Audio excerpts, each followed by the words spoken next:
প্রিয় শিক্ষার্থীরা, আশা করি সবাই ভালো আছো। আমিও আল্লাহর রহমতে ভালো আছি। তো আজকে আমি একটি গুরুত্বপূর্ণ টপিকস, বিশেষ করে 6 এবং 7, ষষ্ঠ এবং সপ্তম শ্রেণীর জন্য এই টপিকসটি খুবই গুরুত্বপূর্ণ একটি টপিকস। কারণ যারা তোমরা 6-এ উঠেছো তাদের জন্য সম্পূর্ণ নতুন, এবং এই টপিকসটা হচ্ছে ট্রান্সফরমেশন অফ সেন্টেন্স, এবং 7-এর যারা তাদের জন্য খুবই গুরুত্বপূর্ণ।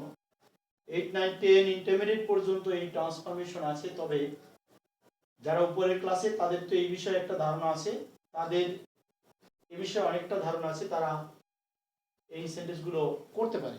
কিন্তু তোমরা যারা নতুন তাদের জন্য খুবই গুরুত্বপূর্ণ এই টপিকসটা। তো আশা করি সবাই ভিডিওটি মনোযোগ দিয়ে দেখবে, বিশেষ করে ষষ্ঠ এবং সপ্তম শ্রেণীর জন্য। তো এখানে লেখা আছে, দেখো, ট্রান্সফরমেশন অফ সেন্টেন্স, অর্থাৎ সেন্টেন্স পরিবর্তন। তো ক্লাস 3, 4 পর্যন্ত, 5 পর্যন্ত আমরা পড়েছি কি কনভারসেশন অফ সেন্টেন্স। যেমন কনভারসেশন অফ সেন্টেন্সে আছে নেগেটিভ, ইন্টারোগেটিভ, অ্যাসারেটিভ, বিভিন্ন ধরনের সেন্টেন্স আছে, আর ট্রান্সফরমেশনও আছে। কিন্তু প্রথমেই আমাদের এই ট্রান্সফরমেশন করতে যে বিষয়টা সবচেয়ে বেশি খেয়াল রাখতে হবে সেটা হচ্ছে কি ট্রান্সফরমেশন কিভাবে করতে হবে এবং কনভারসেশন কিভাবে করতে হবে।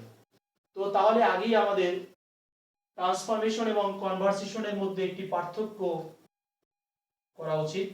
কনভারসেশন এবং ট্রান্সফরমেশনের মধ্যে একটি পার্থক্য করা উচিত। যদিও আমরা আজকে কনভারসেশন পড়বো না, শুধুমাত্র ট্রান্সফরমেশন পড়বো, খেয়াল করো। তো পার্থক্যটা অবশ্যই জানা দরকার। কনভারসেশন সেন্টেন্স ছিল the sentence will be changed and the meaning also will be changed, অর্থাৎ সেন্টেন্সটাও পরিবর্তন হবে, সাথে সাথে তার অর্থ পরিবর্তন হবে। যেমন সেখানে ছিল, খেয়াল করো, I am fine, আমি ভালো আছি। এই সেন্টেন্সটাকে নেগেটিভ করতে হলে I am not fine, I am not fine, আমি ভালো নেই, হয়ে গেল negative. That is called conversation. Again আবার বলছি, যে সেন্টেন্সটা পরিবর্তন হবে এবং সাথে সাথে তার অর্থও পরিবর্তন হবে। খেয়াল করো, I am fine, I am not fine, আমি ভালো আছি, আমি ভালো নেই, সম্পূর্ণ ব্যতিক্রম। আচ্ছা, এরপরে আমরা চলে আসবো ট্রান্সফরমেশনে। আর ট্রান্সফরমেশনের নিয়মটা কি, খেয়াল করো, the sentence will be changed and but the meaning will not be changed. খেয়াল করো, the sentence will be changed but the meaning will not be changed. সেন্টেন্সটা পরিবর্তন হবে কিন্তু তার অর্থ পরিবর্তন হবে না। তাহলে আমরা দুটোর মধ্যে পার্থক্য পেলাম। যেমন একটা উদাহরণ দেই, এই উদাহরণটাই দেই, দেখো, I am fine, আমি ভালো আছি। এবার দেখো, এটাকে যদি নেগেটিভ করতে বলে ট্রান্সফরমেশনের নিয়ম হবে কি, I am, খেয়াল করো, I am not, খেয়াল করো, I am not bad, I am not bad। এবার দেখো, এখানে খেয়াল করো, কনভারসেশনের মধ্যে কি, আমি ভালো আছি, আমি ভালো নেই, সম্পূর্ণ সেন্টেন্স পরিবর্তন আছে। The sentence has been changed, at the same time the meaning also be changed. আচ্ছা, এখানে চলে আসি, I am fine, I am not bad. খেয়াল করো, আমি ভালো আছি, আমি খারাপ নেই। দেখো, the sentence will be changed but the meaning will not be changed, কিন্তু তার অর্থটা কোনো পরিবর্তন হয়নি। যেমন দেখো, আমি ভালো আছি, আই এম নট ব্যাড, আমি খারাপ নই, তার মানে কি, আমি ভালো আছি। আশা করি আমার এই দুইটার মধ্যে যে পার্থক্য সেটা বুঝতে পেরেছো।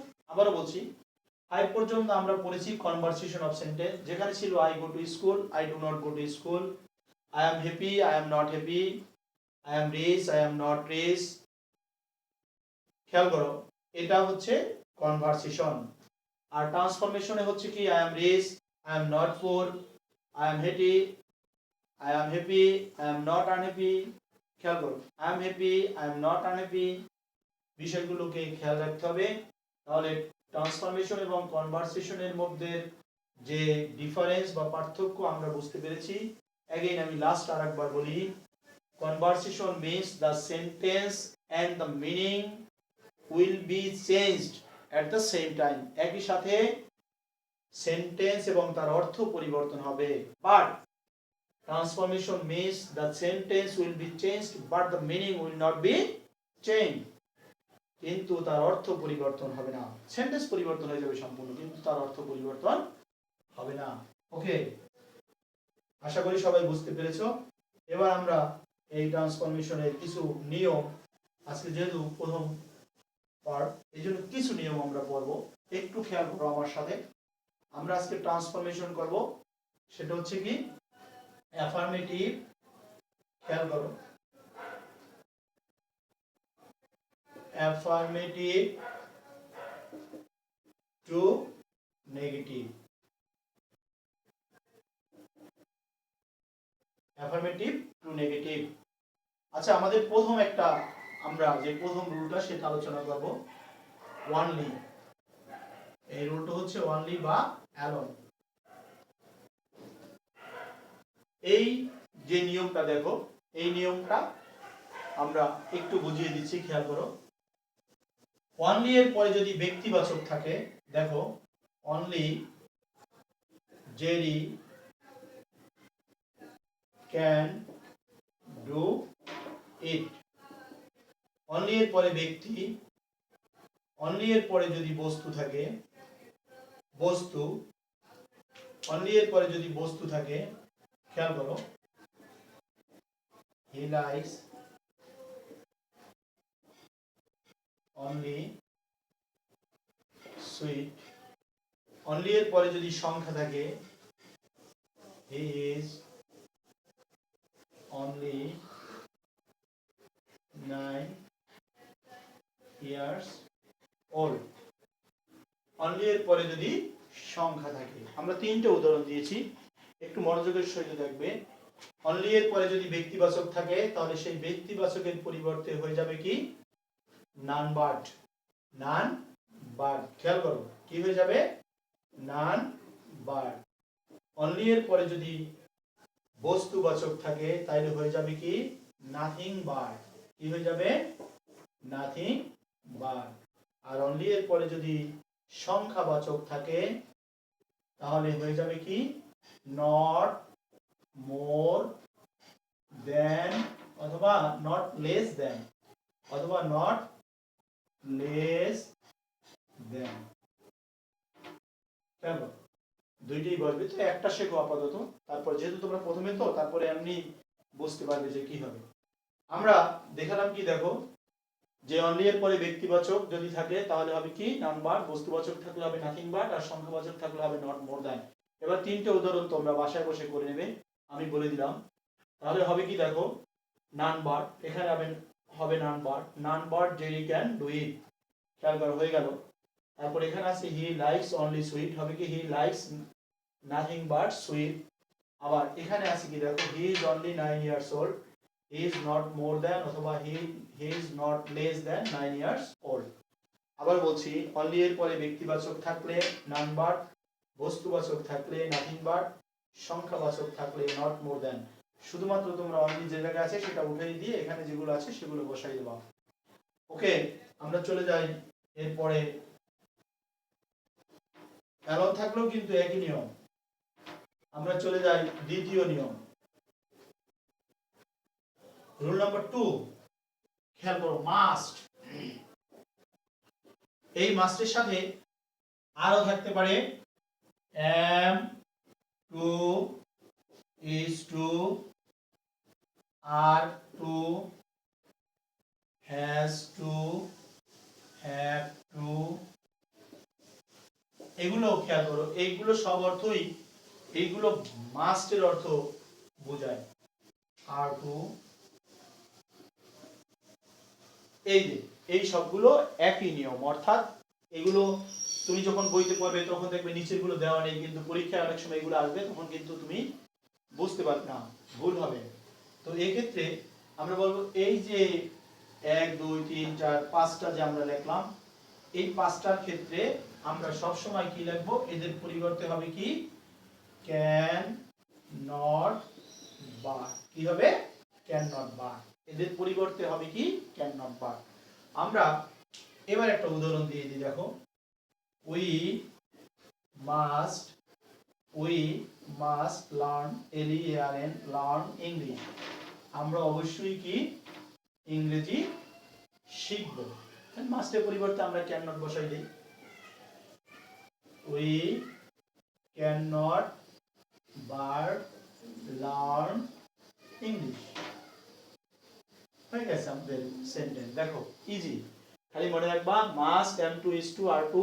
এবার অর্থ দেখো উপরের the sentence will be change but the meaning will not be change. কিভাবে দেখো, উই মাস্ট লার্ন ইংলিশ, আমরা অবশ্যই ইংরেজি শিখব, আমরা ইংরেজি না শিখে পারি না বা ইংরেজি না শিখে পারবো না। তাহলে দেখো এখানে নট না হয়ে গেল, আর এখানে কি বাধ্যবাধকতা বোঝালো। কিন্তু দেখো সেন্টেন্সের অর্থ কি তুমি মনে মনে পড়ে দেখো একই আছে, কিন্তু সেন্টেন্স পরিবর্তন হয়েছে, এটাকেই বলা হয় ট্রান্সফরমেশন অফ সেন্টেন্স। আমরা চলে আসি তৃতীয় নিয়মে। তৃতীয় নিয়মে আমরা চলে আসি,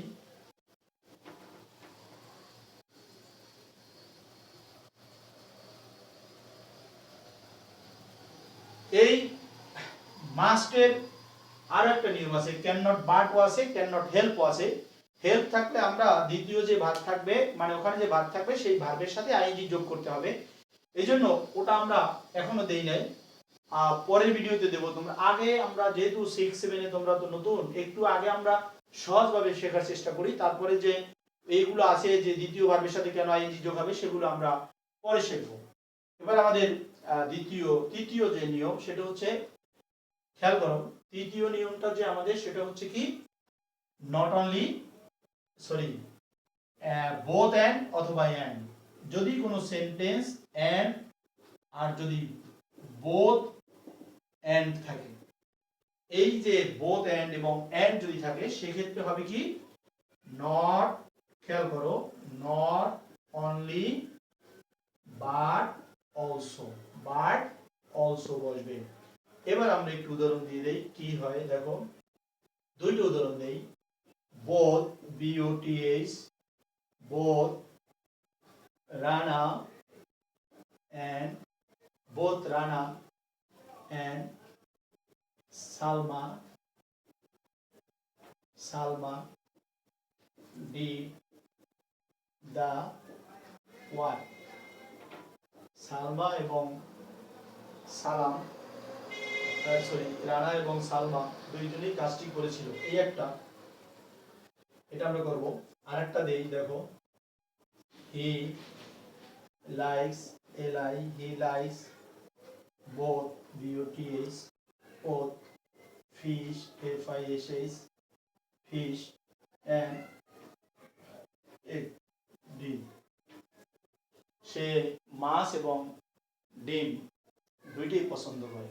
এবার আমরা কি বললাম যে নট অনলি বাট অলসো বসবে, খেয়াল করো তাহলে এখানে বোথ আর এন্ড এটা উঠে যাবে, তাহলে বসবে কি, খেয়াল করো, নট অনলি আছে কি Rana but also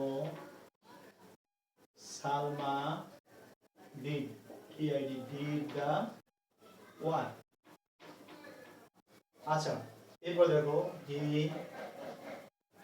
he likes both not only fish but also egg। দেখো আমাদের নিয়মটা কি ছিল, বোথ অথবা এন্ড যদি থাকে অথবা বোথ এন্ড যদি থাকে তাহলে হবে কি নট অনলি বাট অলসো। তো এখানে আছে বোথ এন্ড উঠাই দিয়ে আমরা not only Rana but also Salma লিখলাম। আর এখানে আছে দেখো বোথটা এখানে আছে, সুতরাং হি লাইকস এখানে লিখলাম, বোথটা উঠাই দিয়ে আমরা কি লিখবো, not only fish but also egg. এখানেও আছে বোথ, অথবা এখানে শুধু একটাও এন্ডও থাকতে পারে, লাইকস ফিশ এন্ড মিট, এরকম এন্ডও থাকতে পারে, তখন আমরা এইরকম করব। ওকে, আমরা চলে যাই আমাদের যে তৃতীয় যে নিয়ম আছে সেই নিয়মটায় চলে যাই। একটু খেয়াল করো তাহলে ইজি, আমি আবারও বলছি ষষ্ঠ শ্রেণীর জন্য খুবই গুরুত্বপূর্ণ টপিকস, সপ্তম এবং ষষ্ঠ শ্রেণীর জন্য, অন্য ক্লাসের জন্য তার, কিন্তু তোমাদের জন্য খুবই গুরুত্বপূর্ণ। আচ্ছা আমরা এভরি এর রুটে চলে যায়, ই ভি ই আর ওয়াই, এভরি। যদি কোনো সেন্টেন্সে এভরি থাকে, এভরি, এভরি যুক্ত সেন্টেন্সকে করতে হলে খেয়াল করো, এই এভরি এর পরিবর্তে THERE, দেয়ার ইজ নো বসাতে হবে, দেয়ার ইজ নো। তারপরে এভরি এর পরে একটা ওয়ার্ড থাকবে, নাউন থাকবে, everybody, every man, every mother, সেই প্লাস এভরি এর পরের নাউনটি, এভরি এর পরের যে নাউনটি থাকবে সেই নাউনটি বসবে, প্লাস একটা বার্ড বসবে, প্লাস বাকি অংশ বসবে। খেয়াল করো এখানে লিখে দিয়েছি এভরি এর পরিবর্তে দেয়ার ইজ নো, তারপরে এভরি এর পরের যে নাউনটি থাকে এটা বোঝাই যায়, আমরা এভরি এর পরিবর্তে দেয়ার ইজ নো বসাবো, তারপরে এভরি এর পরে যেটা থাকবে সেটাই বসবে, আর তারপরে বার্ড বসবে, তারপরে বাকি অংশ বসবে। এবার একটা উদাহরণ দেই, খেয়াল করো, every, EVERY, every king, KING, every king has a crown, CROWN। দেখো প্রত্যেকটা রাজারই একটি মুকুট আছে মাথায়, তাহলে এভরি এর পরিবর্তে আমরা নিয়ম অনুযায়ী দেয়ার ইজ নো বসাই দেই, দেয়ার ইজ নো, তারপরে কি আছে, নাউনটি আছে কিং, এরপর দেখো আছে পরিবর্তে বসতে বলছে বার্ড, বার্ড, তারপরে বাকি অংশ, has a crown, has a crown, CROWN, crown। ওকে, এবার যদি হয় যে every mother loves her child, there is no mother but loves her child, every student loves his teacher, তাহলে হবে কি, there is no student but loves his teachers. তারপর হচ্ছে every student has an identity, there is no student but has an identity, মানে এরকমই হবে, সবগুলো থাকলে এরকম হবে। আমরা চলে যাই এভরি এর পরে যে নিয়মটা, সেই নিয়মটায় একটু খেয়াল করো, বিভাগ যুক্ত যত সেন্টেন্স, বিভাগ যুক্ত যদি সেন্টেন্স থাকে, যেমন বিভাগগুলো am, is, are, was, were, এই পাঁচটা যদি থাকে, তাহলে এই বিভাগ যুক্ত সেন্টেন্সে নেগেটিভ করতে বিভাগের পরে আমরা এর পরে নট বসাবো, প্লাস অ্যাডজেক্টিভের বিপরীত, অ্যাডজেক্টিভ এর